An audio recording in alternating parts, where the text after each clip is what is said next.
back to another Random Gleanings. Chris, as we sit here today, it's April 2nd, 2024, which means we are a couple days into a new quarter. We thought we would take a look back from a kind of return standpoint, asset class standpoint, as what happened in Q1, and then, look a little bit ahead. Yeah, man, it's been good. I mean, if you look at the S&P for the first quarter, it's up about 9%, okay?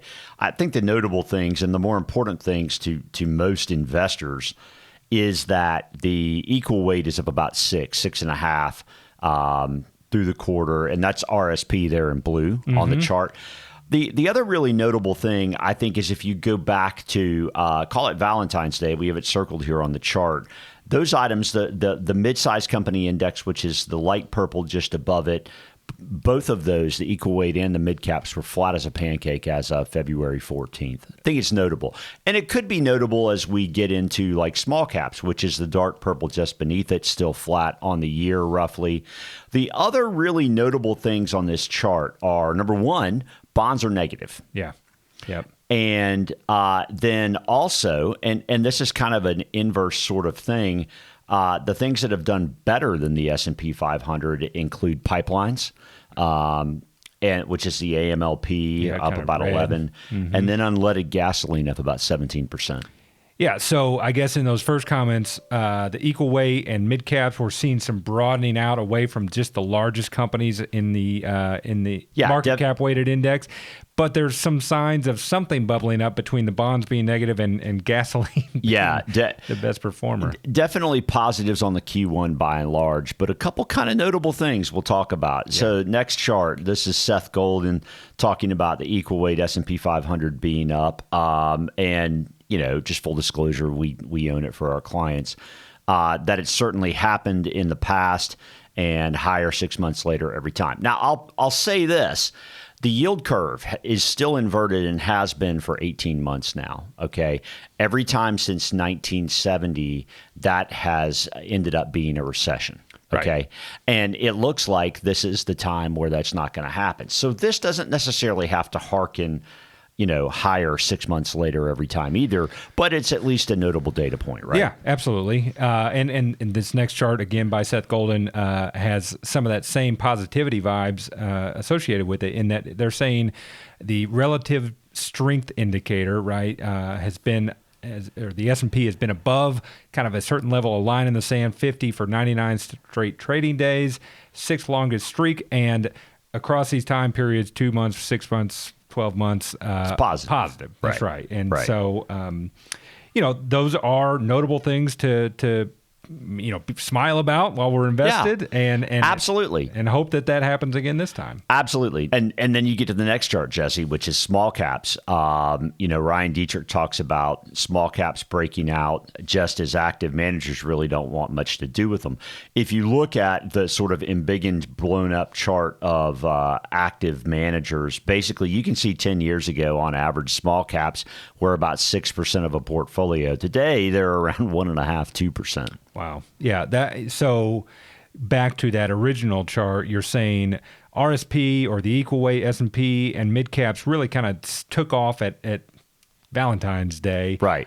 And Dietrich has said, we're starting to see a move in small caps. They've not gotten much more than positive through the year to date, but they've really made a move from negative territory. Yeah, and in fact, this is Dietrich's chart with, and he's the one that drew the lines on it. But I mean, at the end of the day, that looks somewhat like a potential breakout. We'll see, right? And then there's the argument as well as, hey, if rates are indeed higher for longer, of course, the Fed started to say they're still looking for cuts. In December, they said they expected 3 rate cuts this year. In March, they said yet again, they still expect 3 rate cuts this year. We haven't gotten one. Whether we do or not, right? At the end of the day, this is a chart from the 80s. Can you be higher for longer? Can you be in an extended period where rates rise and yet stocks go up. And essentially what you see here is, yeah, you can. I mean, those rates kind of stayed persistently higher right into a recession in 1990. And yet, the market kept on chugging. Yeah, the orange line there is the rates, and the blue line is the market, the S&P 500. And there, between those arrows is where he's showing, it's going up alongside one another, really.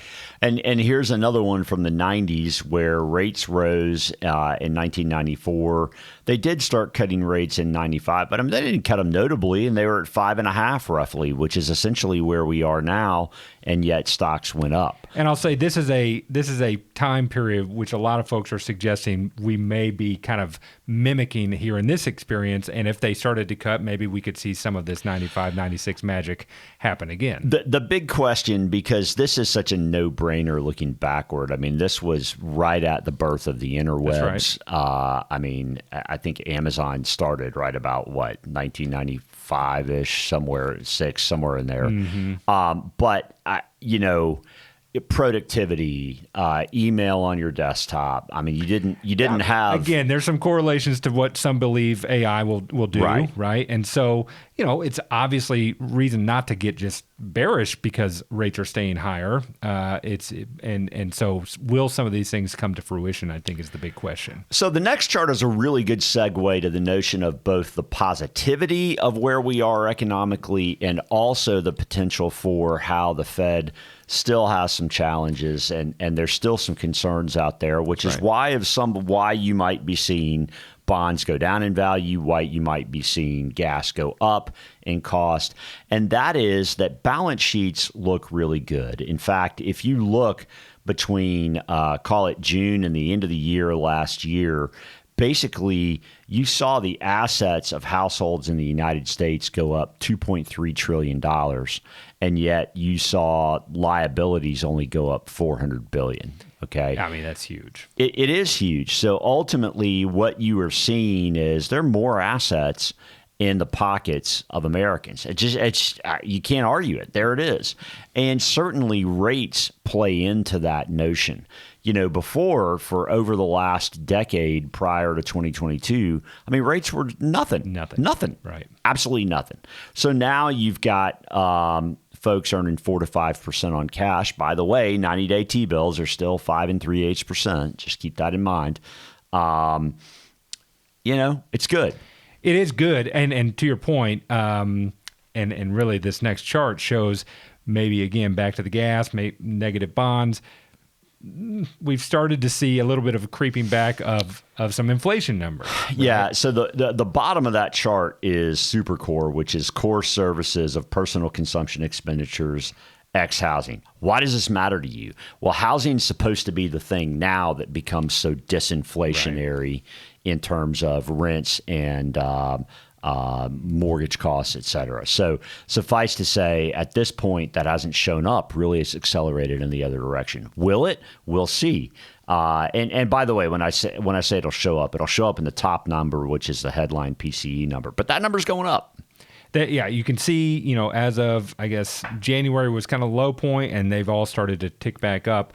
Does that trend continue? 2 months is not necessarily a trend, but does that continue in the wrong direction, going higher, and therefore causing some concerns in markets and obviously your pocketbook? Yep. Bob Elliott next shows what we saw with some of the rise in the investment of gasoline, right? In that's kind of showing through at the pump as well. And that the pressure on measured inflation and prices is potentially ahead and not behind. And it does take some time for gas prices to flow through to the real economy. That's right.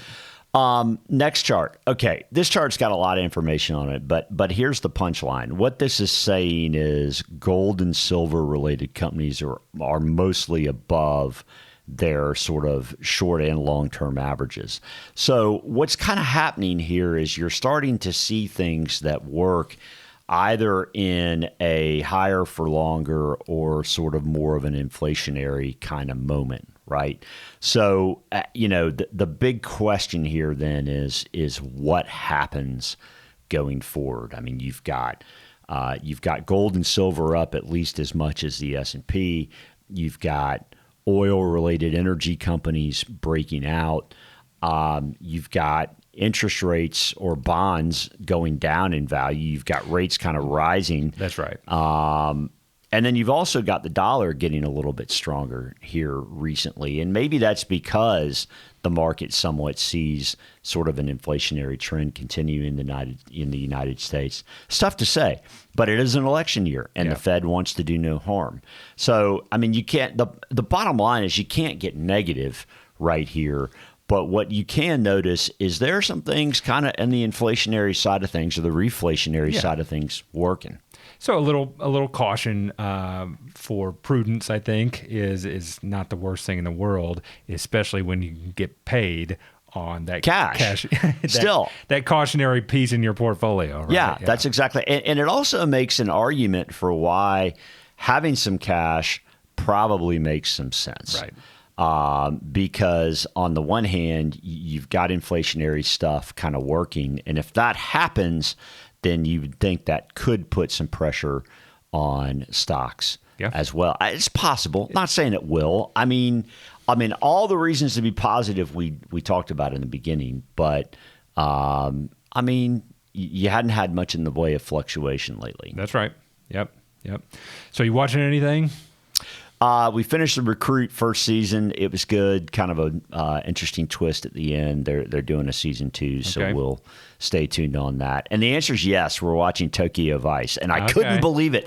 Heath, my wife, got into Tokyo Vice, which seems like the least drug trade type story. Yeah, or something it's like Japanese mob, and this guy, this American young man, goes to work for one of the most highly regarded newspapers in the world, and so he's fluent in Japanese. He's writing in Japanese. It's really I've heard it's really fascinating. good. Yeah, I've heard it's good. Pretty cool. Okay, Angie and I I finally got to watching the Elvis biopic. And, okay. You know, I grew up an Elvis kind of fan and have been to Graceland twice.